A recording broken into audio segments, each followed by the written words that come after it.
Magandang araw kaibigan! Tuloy po kayo sa Felicidad's Channel. Sa mga kwento ng buhay at pag-ibig na hinalukay sa natatagong baul ni Felicidad. Pero bago po tayo magpatuloy, huwag niyo pong kalilimutan na i-like ang video, i-subscribe ang channel, at i-click ang notification bell para lagi kayong updated sa mga parating pa na upload.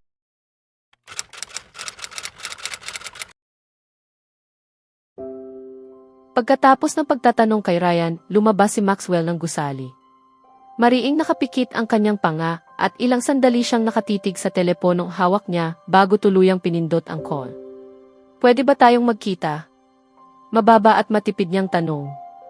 Sa kabilang linya, marahang natawa si Cassandra. Isang tawang may halong panunuya. Maxwell. Matagal na mula nang marinig ko ang boses mo. Ano ang nagawa ko para maparangalan ng tawag na ito? Pwede ba tayong magkita? Ulit ni Maxwell, mas malamig na ang tinig sa pagkakataong ito. Sige, magaan na tugon ni Cassandra. Pumunta ka na rito. Hihintayin kita sa mansyon. Nasa hardin ako. Pagdating ni Maxwell sa mansyon ng mga Gokongwei, tahimik ang buong hardin. Hitik sa pamumulaklak ang mga rosas, at ang banayad na simoy ng hangin ay bahagyang nagpapagalaw sa kanilang mga talulot. Naupo si Cassandra sa ilalim ng pergola, nakahalukip-kip ang isang binti sa kabila, na para bang matagal na niyang inaasahan ang pagdating nito. Alam niyang natuklasan na ng Escudero Group ang buong katotohanan. Wala nang saysay ang pagtanggi. Wala na ring dahilan upang magkunwari. Sa palagay ko, alam mo na ang lahat sa ngayon, kalmado niyang sabi, bagamat may talim ang kanyang tinig. At naparito ka dahil gusto mong malaman kung bakit ko ginawa iyon. Huminto si Maxwell ilang hakbang ang layo mula sa pergola. Hindi matinag ang kanyang titig. Nasa kanya na ang lahat ng ebidensyang kailangan niya. Ngunit nais niyang marinig mismo mula kay Cassandra ang katotohanan. Kailangan niyang titigan ito sa mga mata at marinig na siya mismo ang umamin. Bakit, Cassandra? Malamig niyang tanong. Dahil ba sa naputol ang ating kasunduan sa pagpapakasal? Kung gusto mo akong kamuhian, gawin mo. Wala akong tutol. Pero bakit mo dinamay ang kumpanya ko? Ang buong pangkat ko. Lalong tumigas ang kanyang panga. Halos sinira mo ang buhay ng isang taong walang kasalanan. Mga taong walang kinalaman sa lahat ng ito. Mga taong walang kasalanan. Biglang tumaas ang tinig ni Cassandra. Si Amara ba ang tinutukoy mo? Ang bago mong kasintahan? Ang babaeng sumira sa dapat sana ikasal natin? Hindi siya ang sumira ng anuman, matatag na sagot ni Maxwell. Hindi talaga tayo itinadhanang magsama. Ang ating kasunduan sa pagpapakasal ay bunga lamang ng kasunduan ng ating mga pamilya. Wala nang iba. Dahan-dahang tumayo si Cassandra at unti-unting lumapit sa kanya. Nag-aapoy ang kanyang mga mata sa pinipigil na damdamin. Kung hindi dahil sa kanya, nakatakda pa rin sana tayong ikasal. Hindi mo kailanman maiisip na may iba kang magiging asawa. Huminto siya sa harapan ni Maxwell. Pero dumating siya. At bigla mong natuklasan na mayroon ka palang puso. Bahagyang napailing siya habang mapait na napangiti. Bigla, handa ka nang gawin ang lahat para sa kanya. Nanatiling tahimik si Maxwell. Mariing nakapikit ang kanyang panga, ngunit wala siyang sinabi. Samantala, dahan-dahang umangat ang mga labi ni Cassandra sa isang malamig at mapait na ngiti. At alam mo ba?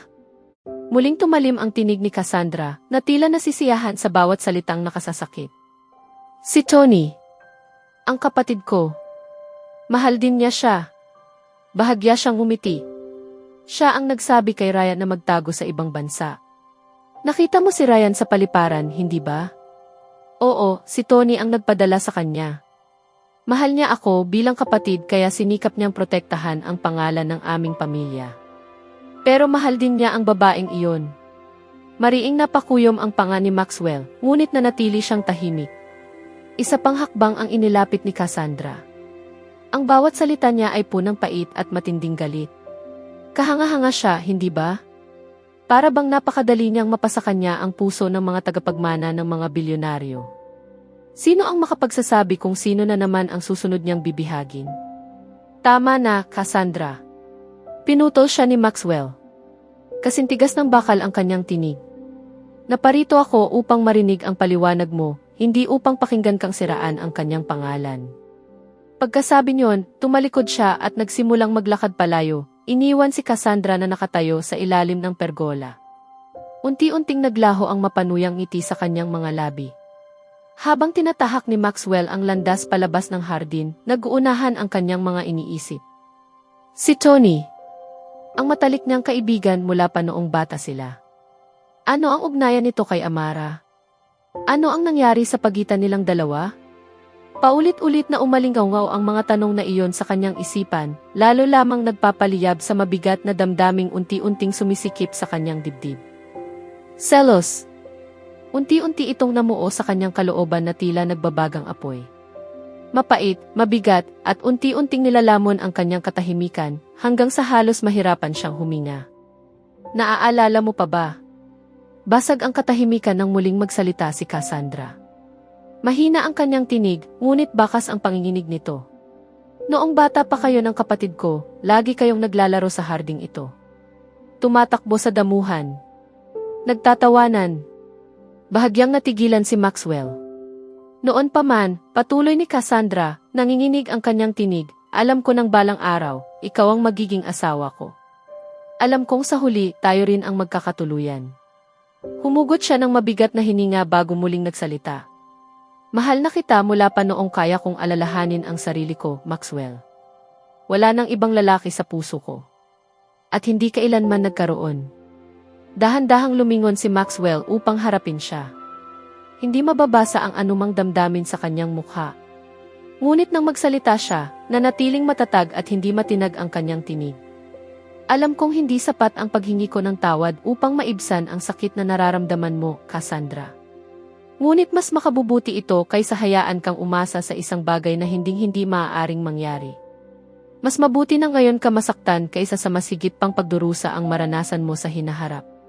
Hindi mo man lang sinubukan, Maxwell, tumaas ang tinig ni Cassandra, nababasag ng bigat ng kanyang dalamhati. Lumapit siya rito at desperadong inabot ang kamay ni Maxwell. Pwede naman nating subukan. Alam kong magiging masaya tayo. Marahan ngunit matatag na binawi ni Maxwell ang kanyang kamay at dahan-dahang umiling. Hindi laro ang pag-aasawa, Cassandra. Ang gusto ko ay isang pagsasamang panghabang buhay. Kasama ang taong tunay kong minamahal. Nangislap ang mga mata ni Cassandra sa mga luhang pilit niyang pinipigilan.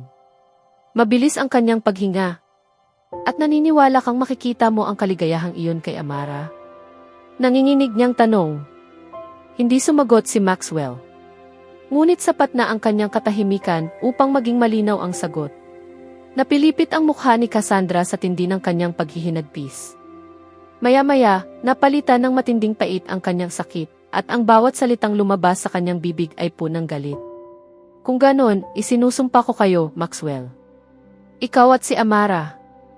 Hindi kayo kailanman magiging masaya. Naririnig mo ba ako? Kailanman. Nanatiling nakatayo si Maxwell ng ilang sandali. Mariing napakuyom ang kanyang panga. Pagkatapos ay tahimik siyang tumalikod at naglakad palayo, iniwan si Cassandra na nanginginig at nag-iisang nakatayo sa gitna ng hardin. Tahimik ang opisina ni Maxwell.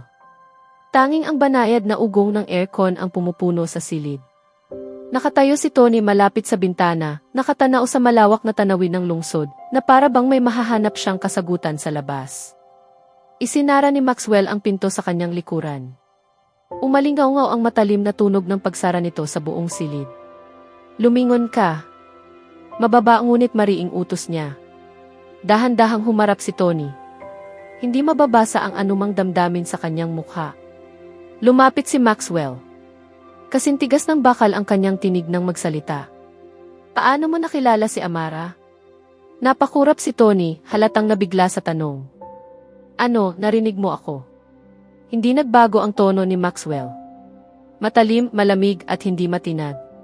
Tinulungan mo si Cassandra na itago ang mga bakas niya, itinago mo si Ryan na parang tapat na alalay. Sige, palalampasin ko yan. Pero ngayon, nalaman kong kilala mo si Amara.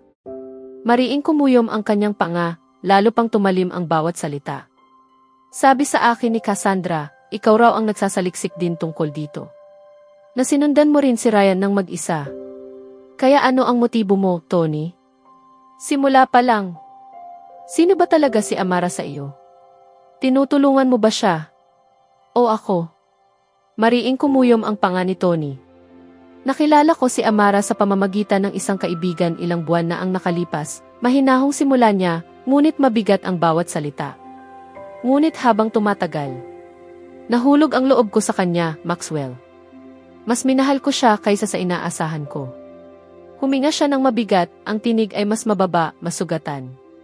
Nang malaman ko ang tungkol sa kasong ito, nagsimula akong magsiyasat. Hindi ko kayang panoorin siyang pinaparatangan.